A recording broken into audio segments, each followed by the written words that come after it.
제가 처음에 데뷔했었던 16년 전에는 웹툰 제작은 오직 한 가지 방식밖에 없었어요. 개인 작가가 자기 얘기를 만들어서 연재하는 방식밖에 없었죠. 이제 점점 가면서 개인 작가가 아니라 스튜디오들이 등장을 하기 시작했죠. 각 공정을 세분화시켜서 직원들과 팀별로 돌아가게 만들어놓은 시스템이 스튜디오 시스템이라고 할 수 있고, 웹툰도 아주 가파르게 그런 길로 접어들었어요.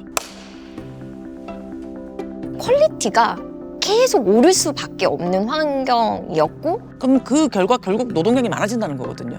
한화당 70에서 75컷 배경도 막 거의 실사에 가깝고 풀컬러로 만들어야 되는데 이게 개인이 할 수 있는 그런 영역은 아니었고, 그러다 보니 각각의 분업에 맞는 작가님들을 섭외하고 그분들로부터 그 분업에 맞는 결과물을 갖다 받아가지고 제작을 합니다. 지금 이 분업화는 막을 수도 없고 막아지지도 않고 보조작가의 중요성은 산업에서 이미 다 잘 알고 있어요. 이런 과정들이 되다 보니까 사업자들 입장에선 결국에는 그 작가님들과 한 명 한 명 계약을 체결하는 그런 방식이 되어야 돼요. 당신 배울 수 있는 좋은 기회입니다. 할 수가 없는 거죠. 보통 제작 공정을 나누려고 하면 좀 자세하게 쓰는 글 콘티가 있고요. 그걸 토대로 그림 콘티를 만들어 놓으면 배경 작업을 맡는 팀이 또 하나가 생길 수 있어요. 그 다음부터는 밑그림이 있고 펜터치가 있고요. 그리고 채색 공정으로 나뉩니다. 밑색 칠하는 분 있고 그림자 넣는 분 있고 그 배경에 조명 감독 따로 있고, 조명을 친다는 게 후보정이거든요. 말풍선 같은 거 예쁘게 놓는 그런 보정도 따로 있고, 이렇게 파이프라인을 만들어가지고 그런 식으로 지금 흘러가고 있고, 그래서 한 4명, 5명 정도가 이 과정을 소화하기도 하고 작가 하나가 처음부터 끝까지 이 과정을 다 소화하기도 하는 거죠. 제가 본 제일 많이 들어가는 경우는 17명이었어요. 개인 작가들만으로는 갈 수 없었던 곳을 열어 제낀 보조작가 분들의 몫이겠죠, 아마도.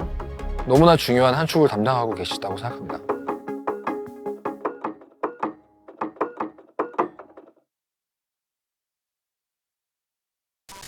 네, 한국 웹툰은 급격한 성장세를 보이면서 전 세계적으로도 인기를 끌고 있죠. 하지만 많은 창작자들이 일명 번아웃을 호소하고 있습니다. 그야말로 을의 위치에서 강도 높은 노동에 최소한의 생계도 위협받는 경우가 많다고 합니다. 저는 주로 배경이랑 채색 위주의 작업을 하고 있는 어시스턴트 작가 원입니다. 9년째 하고 있습니다. 저는 데뷔작을 연재하고 웹툰 작가 데뷔하기 전에는 어시스턴트 생활을 몇 번 했었습니다. 저는 늘 다른 분들한테 이렇게 소개해요. 저는 일러스트레이터이자 웹툰 작가인 땡땡땡입니다. 어쩌다가 한 화실에서 저를 이제 써주겠다고 해가지고 이제 정확히 키워주겠다 이런 식으로 얘기를 해서 그때부터 웹툰 업계 쪽으로 발을 들이기 시작했습니다. 좀 문제가 많은 화실이었어요. 계약서는 따로 작성하지 않고 회당 15에서 20 정도 금액을 지불하겠다는 구두 계약을 했습니다. 지금 보조작가의 케이스들이 정식적인 문제 제기 형태로 나오는 경우는 없고요. 아직은. 직업으로서의 보조작가 안정성과 노동 환경을 얘기하시면 정말 최악입니다.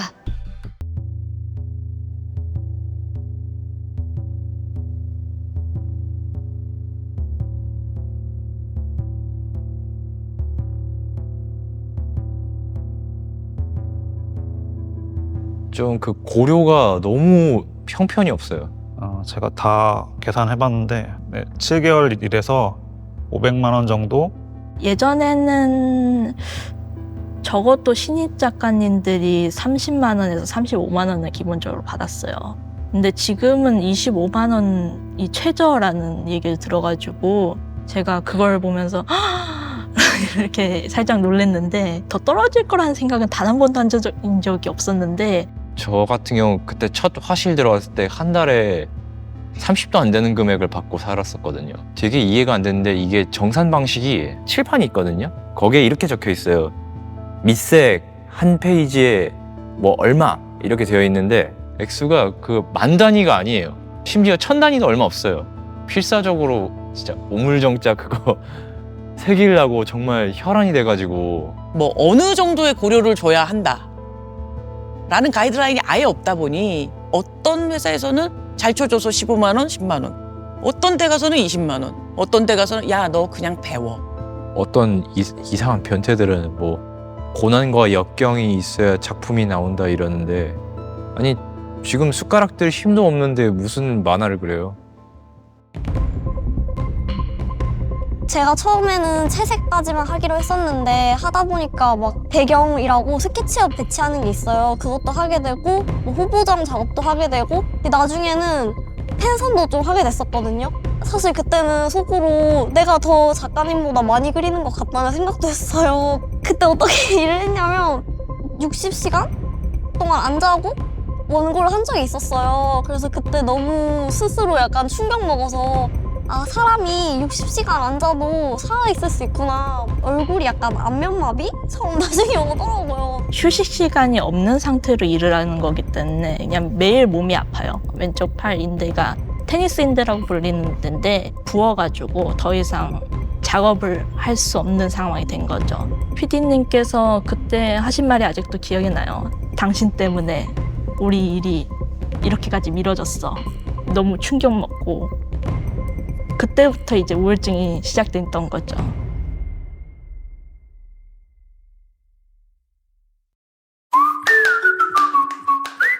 정합으로 산업도 껴가지고 하는 작가들의 팟캐스트 유튜브 종 웹툰스쿨의 사연 기반 프로그램 한 달에 한 번만 돌아오는 홍란지 박사님과 함께하는 방과 후 고민 활동 시간입니다.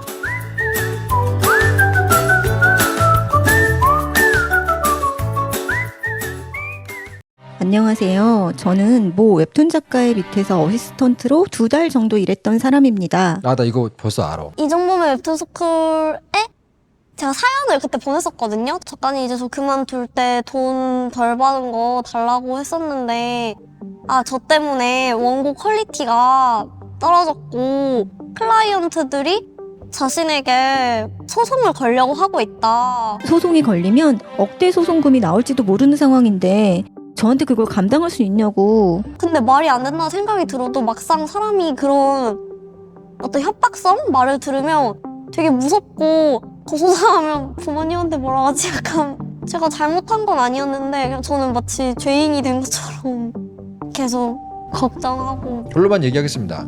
저희 웹툰스쿨에 오셔가지고 저희들 웹툰 작가들의 복지에 대해서 말씀하고 가셨던 우리 이영호 변호사님 기억나시죠, 여러분? 근데 진짜 그날 저녁에 이영호 변호사님이 연락을 주셨어요. 그때 되게 친절하게 제가 당한 게 말도 안 되는 일이고 지금 진짜 고소를 당하고 이럴 일은 없다고 말을 해주셨어요. 그래서 되게 그 말 듣고 엄청 안심이 됐었어요.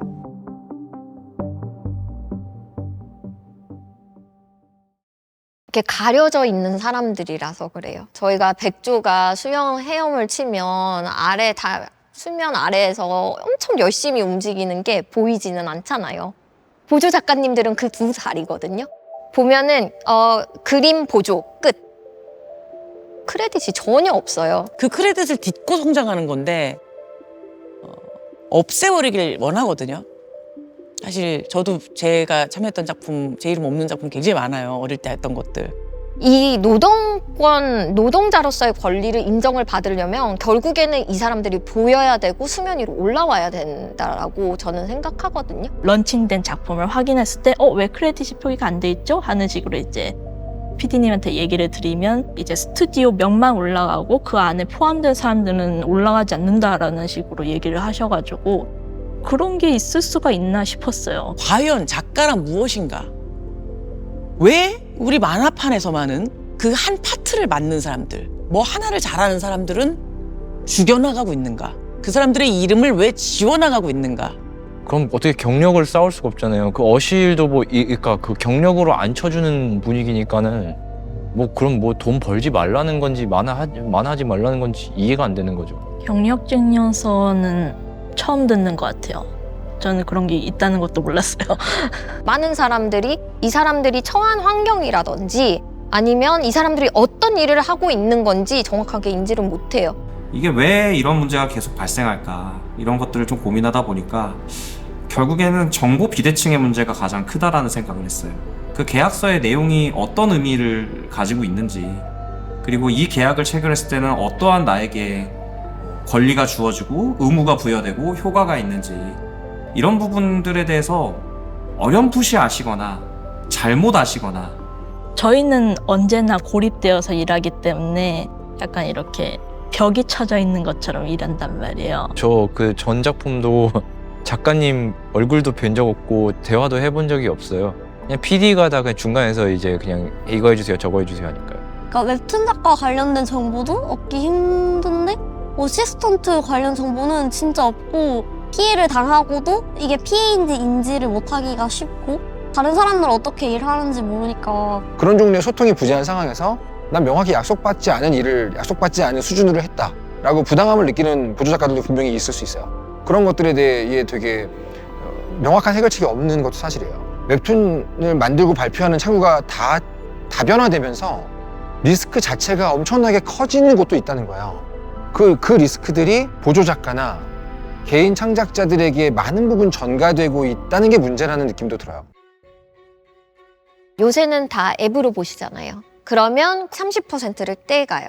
그러면 이 70%에서 실제로는 플랫폼이 50대 50은 되게 좋은 케이스인 거고 한 60%나 70%를 가져갑니다. 그러면 나머지 요 30%를 가지고 제작자들은 생계를 유지를 해야 되는 상황인 거죠. 그러면 이제 이 남은 걸 가지고 보조 작가와 작가님이 나눠야 되는 거죠. 문제는 뭐냐? 이 제작사들에게 너무 많은 리스크가 걸린다는 거예요. 매출을 내는 거는 5%도 안 돼요. 그러면 플랫폼 입장에서 자 그러면 우리가 투자를 해야 된다면 어디에 투자를 해야 돼?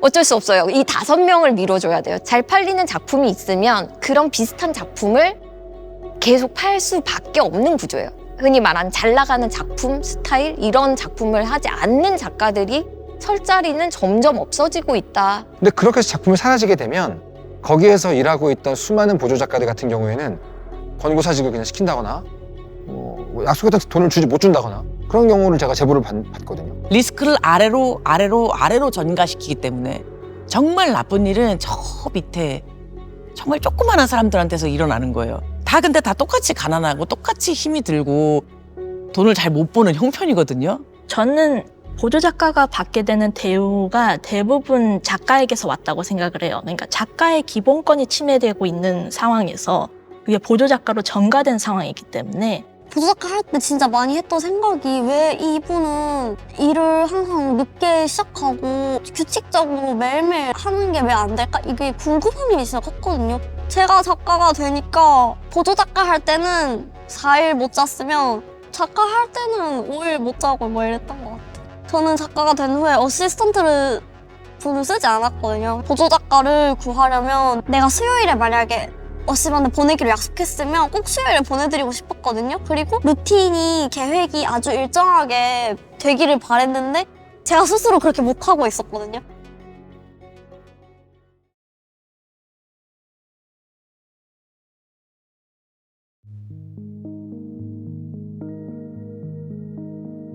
만화 웹툰 산업이 지금 형태의 산업 구조를 이루게 된 지는 정말 불과 몇 년 안 됩니다. 유료 웹툰 서비스가 활성화된 이후로부터 불과 한 5, 6년 사이에 일어난 일이거든요. 그러니까 이거는 정말 업계 표준이 없더라고요. 다 달라요, 다 달라요. 웹툰 사업자들, 그다음에 웹툰 제작사들, 웹툰 플랫폼들, 그다음에 웹툰 작가들 사이에서의 여러 가지 정보 비대칭을 해소하기 위한 그런 의미에서의 별도의 표준 계약서들에 대한 논의도 불과 얼마 전에 시작했었거든요. 그 과정 속에서 보조작가로 명명될 수 있는 사람들의 종류, 범위, 한계, 그리고 실태, 가이드 이런 것들을 얘기할 만한 거대한 어떤 담론이 필요한 건 분명히 느끼거든요. 표준 계약서가 모든 문제를 해결할 수 없습니다. 그 계약서를 모두가 쓴다고 할지라도 결국은 불공평함이 완전히 사라질 수는 없어요.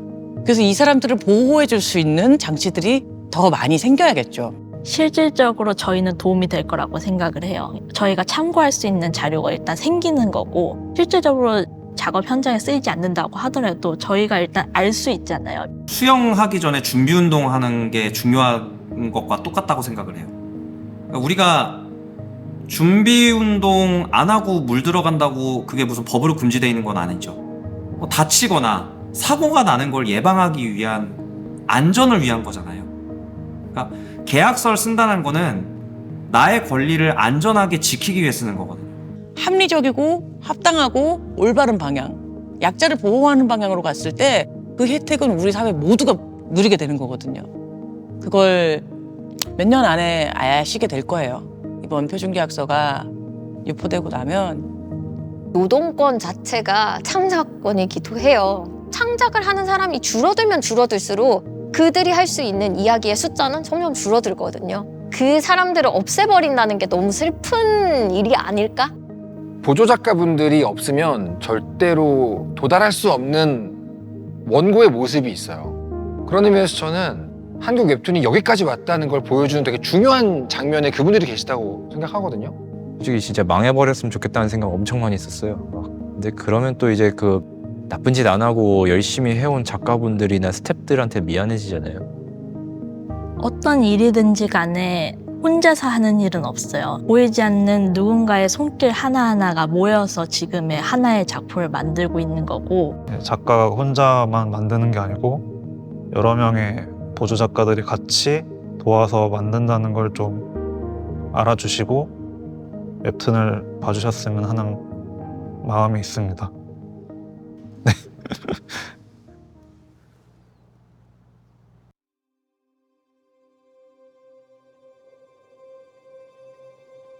오래 아프지 않고 오래오래 일하고 싶은 제 소망을 담아서 그림을 계속 그리고 있는 제 모습을 그렸던 것 같습니다. 그리는 사람의 장르로 직업으로 좀 성장했으면 하는 바람이 있고, 이제 작가 지망생들한테는 이제 좋은 발판이 됐으면 하는 바람이 있습니다. 근데 보조 작가면서 뭐 얻은 것도 많아요. 일단 그거 바탕으로 이제 제 거를 조금씩 준비하는 거죠. 떠나고 싶진 않아요, 솔직히. 제가 그리고 싶은 게 딱 있는데 제 거 하나 내기 전까지는 거기 못 떠나겠어요, 그냥. 차라리 그럴 바엔 싸울래요, 그냥. 펜촉이나 이런 그림 도구들이 결국 만화 작가들 무기예요. 그냥 모든 수로장을 헤쳐나갈 수 있는 그런 존재가 되고 싶긴 해요. 그러니까 이야기를 전달하는 이야기꾼, 스토리텔러, 그 단어를 처음 들었을 때 딱 천직이다. 이거는 내가 꼭 되고 싶은 그런 길이다라고 생각을 했었고, 지금도 그렇게 하고 있다고 생각을 하고, 저는 이미 그렇게 되어 있다고 생각을 해요. 제가 원하는 모습이 좀 멀더라도 여유가 생기고 마음이 편안해지고 이러면 밖에 나가서 바람도 쐬고 싶고, 바람 쐬다 보면 또 좋은 생각도 나고, 아, 이런 거 만화로 그려야겠다 그런 마음도 들고 좋지 않을까요?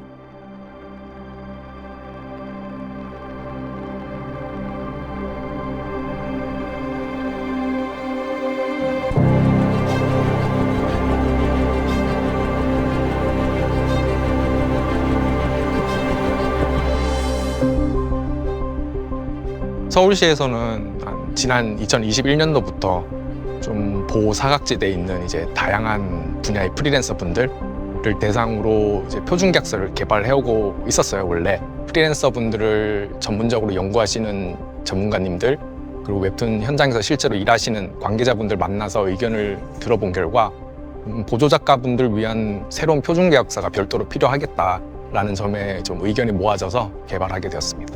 그래서 웹툰 보조작가 같은 경우에는 이번에 토스뱅크와 협업을 해서 좀 모바일 버전의 계약서를 만들어서 휴대폰을 가지고 계신 분이라면 쉽게 계약서를 쓰실 수 있게끔 그런 시도를 한번 해보았습니다. 토스뱅크 쉬운 근로계약서는 원래 근로계약을 체결하는 계약서 서비스였는데요. 근데 저희가 다양한 산업에 있는 노동자들을 포함하기 위해서 근로자를 넘어서 프리랜서 영역까지 확대하기 위해서 서울시와 협업을 하게 되었습니다. 그러니까 이제 좀 긍정적인 말씀도 좀 해주세요. 네, 저 되게 당이 떨어지네요. 긍정적인 얘기 해야 될 것 같아요, 빨리. 저는 문제 해결의 방법으로서 노동조합을 택한 것이지 싸우기 위해서 노동조합을 하고 있는 건 아닙니다. 그것과는 별개로 싸움은 잘합니다. 근데 저희 몇 시까지 하나요? 보조 작가님들은 2시간 하셨다고 그러시던데요. 쌓인 게 많으셨나 보네.